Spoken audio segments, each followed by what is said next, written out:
So this is got a very nice answer, Rajat. I mean, in the sense we have worked out the mathematical probability of this, and I think we've got good experience also behind us now, almost 25 years for me, and I think you also been teaching for 20 years now. So what I can tell you here is, see, whenever you go for a exam, and let's look at the NEET exam first. In a NEET exam, any preparation, any mental thing like I'm going to answer so many questions or I'm going to have that questions, generally not a good strategy. The correct approach would be, whenever you go for the exam, your idea should be any question in which I can eliminate one option and answer is among the three options, remaining three options, I should definitely attempt that question. That should be your goal. Still, having said that, I would say around 190 plus or minus 5 would be a good attempt out of 200 questions. This is what you should target. Now, and in this, again, what I'm saying is, see, whenever we make a question, you'll realize that, see, for example, if I have to make a question, and whoever makes a question for that matter, let's say I want to make a question on fluctuating weakness. And if I'm talking about fluctuating weakness, let's say you have myasthenia gravis, Eaton-Lambert syndrome. I know that I want to make a question towards myasthenia. Then the problem comes, okay, I've got one answer, then I should have three important differentials. Okay, I've got another important differential, Eaton-Lambert, that also comes with fluctuating weakness. With difficulty now to search for two more options, maybe I can think of rare disease like say botulinum toxin, that also can come with fluctuating weakness. What do I do with the fourth choice? I don't have any other disease that I can add over there, so I'm going to add something like muscular dystrophy, Duchenne's muscular dystrophy, something like that. Now, the moment you see a weak choice, your job is to identify it and eliminate it. If you can do that, then you got a 33% probability of getting that question correct. Once you are in that zone, after that, even if you randomly guess, you're still going to have an advantage when you attempt that kind of questions. So this is all worked out mathematically, in the sense, don't under attempt and come. So in general, the principle is key in a NEET exam, if you can eliminate one option, better to attempt that question. In INICT, it becomes more, you have to be more cautious because its negatives are a little higher. So if you can eliminate two options, then it becomes more safer for you to attempt. But in general, your ultimate thing should be around 190 plus or minus 5 based on the difficulty levels of past 3 years, I'm saying. As far as what mistakes people do, one of the biggest blunder I think people do is, in the revision phase, when they start revising, they keep watching videos. It's kind of a casual way of preparing. Watching videos 1 month before the exam and not reading the notes, not recalling the notes, I don't think that is going to help you. Sometimes the thing is, people all the time they're watching videos, they are not having time to recall, they're not having any notes in front of them. I think those are going to be not time tested. It may work for some very rare person, but I don't think that's the correct technique to do. Once, you should have your notes in your hand, you should read them, you should recall those notes, you should do questions, and whenever you have a doubt in any question, you should go back to those notes. That's a correct technique. Rather than watching too many videos, I think before the exam may not help. Secondly is, getting stressed out before any exam. I think that's another major issue. I think staying calm is something that you have to practice. In this regard, I would say, even if you're targeting the NEET exam, do prepare for the INICT. One exam comes, and if you can handle the stress before it, then you're mentally more. See, the only correct way to overcome stress is to get repeatedly exposed to it. The more you get exposed to the stress, the better you're prepared for it. So one is, you create mock exams that simulate like actual exam in your mental mind. I mean, you should have a thing, okay, that is the main exam that I'm going to give. So keep some mock exam as your main exam. Then, like, try to create a simulation, and then finally give the INICT exam. And once the INICT exam is over, you'll face thing, and then I'm sure after that you'll be better prepared for the NEET exam. See, in this regard, I would say there are two issues. One is, have you started your revision? Have you finished your first revision? If you have not finished your first revision, your focus should be to finish your first revision as fast as you can, because once your first revision is over, your GT scores are automatically going to improve. Whatever you do GTs up till that time, until your first revision is over, it's just going to increase your overall knowledge. So don't get too much pulled down by it. It's not going to be much impactful. I'm sure once you start doing your revisions, your GT scores definitely have to improve. Secondly, there are some people that I've seen that once their first revision is over, they're giving the GT, and they are starting with the second cycle of revision, but still their score is not improving.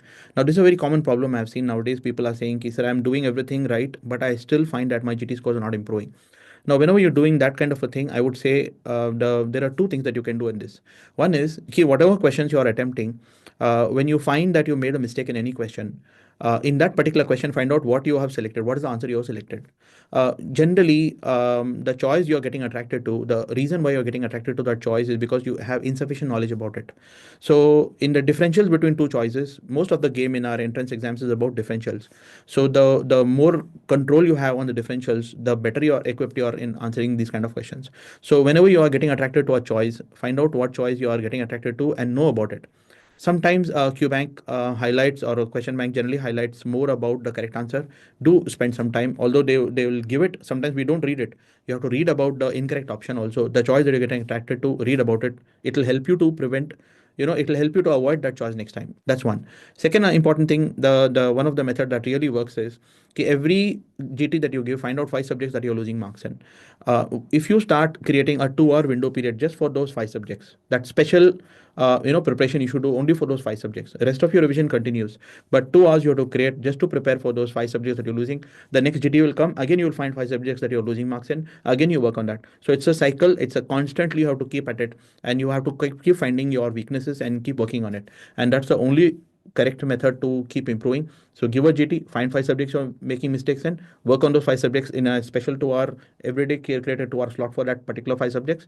Then next GT comes again, five subjects, find them out and work on it. So it's repeatedly working on your weaknesses. I think that's the main way how you can improve.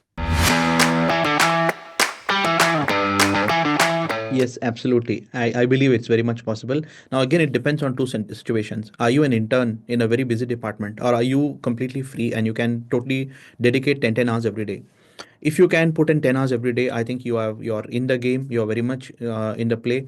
If you can just look at the revision videos that are there, the revision videos are not as extensive as the actual thing. So the revision videos, or if you've got some notes already made in your UG, so revision of those notes. Again, the same principles, previous year questions and GTs, you are in the game.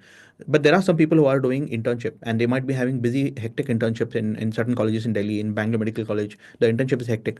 So if the internship is hectic, then what I would suggest is during your posting, as many questions as possible, you should try to finish. And when in the evening, when you're free, that's the time you should try to read theory. So in the postings, questions should be done. When you're totally free, you should start doing theory. And this is the only way you can do it during a busy internship.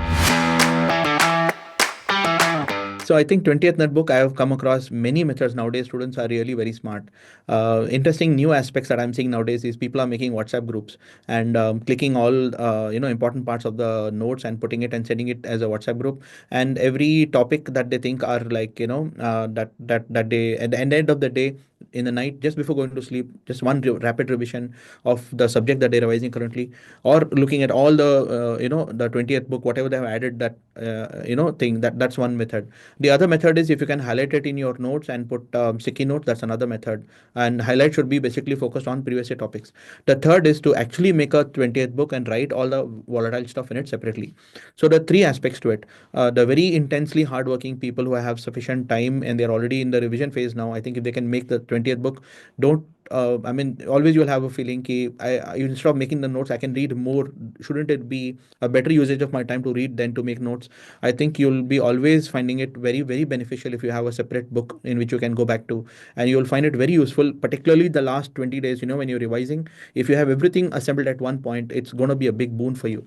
So if you know all the CD markers, yeah, if you know all the sections, all the the forensic rigor mortis, what will start first. So all the volatiles basically, or the enzymes in like Hurler's disease, Huntington's, Hunter's disease, Gaucher's disease. So you got everything organized at one point, and I think that's going to be an amazing tool for you to revise. So that effort you put in making that book separately, it will not take much time if you're doing each subject that you're revising. If you keep adding it at that time itself, I think it's going to be not that difficult.